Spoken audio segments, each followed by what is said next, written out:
देखिए, गवर्नमेंट बोलती है कि जीडीपी ग्रोथ हो रही है 6% 7% से, है ना।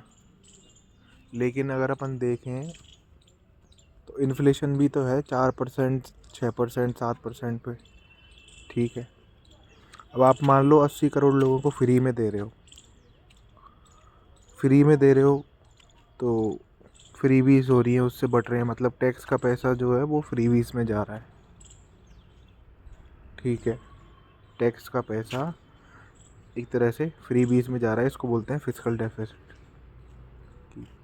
कल्याणकारी योजनाओं के लिए पैसा नहीं है सरकार के पास, तो उस उतना डेफिसिट आ गया। डेफिसिट माने कमी, एक्स्ट्रा हमको देना पड़ रहा है, फिस्कल डेफिसिट भी बढ़ रहा है। ठीक है, तो उसके लिए सरकार क्या करती है, कर्ज लेती है, बॉन्ड्स वगैरह इशू करती, गवर्नमेंट सिक्योरिटीज़ अलॉट करती है, मार्केट्स को चेंज करती है, बिजनेसेस को प्रमोट करती है, उनसे टैक्स लेती है। फिर तो सरकार की कमाई जो होती है मेनली वो होती है टैक्स से,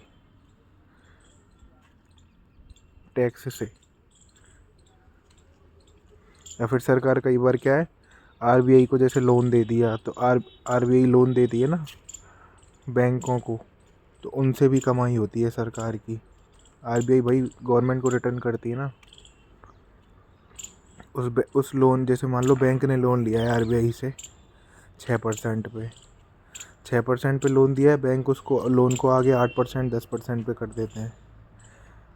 ठीक है, तो इसका जो मॉनेटरी पॉलिसी आती है आरबीआई की, उसमें स्ट्रक्चरल मेजर ये है कि आप जो इसकी जो लैंडिंग रेट है इसको कम कर दो। जैसे अभी मान लो 6%, 6.5% है, 6.25% है, क्या रेपो रेट की बात कर रहा हूँ मैं।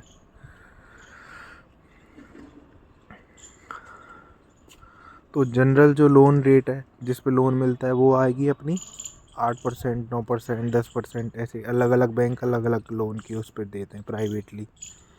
तो उस लोन से जो उनको उसकी जो रिकवरी करके जो उसकी इनकम होती है ना बैंक की, तो वो फिर आरबीआई को जाती है। भाई आप 6% पे ब्याज तो चुकाओगे आरबीआई को, बैंक। ठीक है, बैंक को मिल गई, फिर वो आरबीआई रिटर्न करता है सरकार को, आरबीआई रिटर्न करता है सरकार को। तो सरकार की कमाई के काफ़ी सारे वो होते हैं तरीके, रेवेन्यू रिसीप्ट्स भी होती हैं, कैपिटल रिसीप्ट्स भी होती हैं, अगर डिटेल में अपन देखें तो इससे अच्छी योजना भाई फ्रीबीज अगर आप बांट रहे हो तो इससे अच्छी बात, तो इससे अच्छा तो आप ये कर दो ना, क्या कर दो कि भाई अगर आपकी इनकम इतनी है, अगर आप मतलब इनकम टैक्स भरते हो तो आपके लिए, आप इनकम टैक्स की किस रेंज में हो।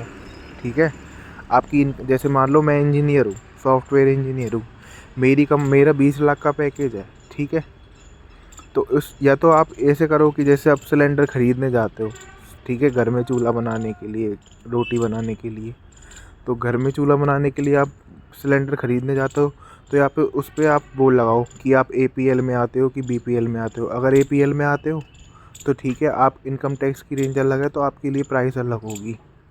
नहीं, अगर बीपीएल में आते हो तो फ्री नहीं मिलेगा आपको, सब्सिडाइज्ड प्राइस पे मिलेगा, मतलब प्राइस उतनी रहेगी लेकिन सरकार जो है उस पर सब्सिडी दे देगी।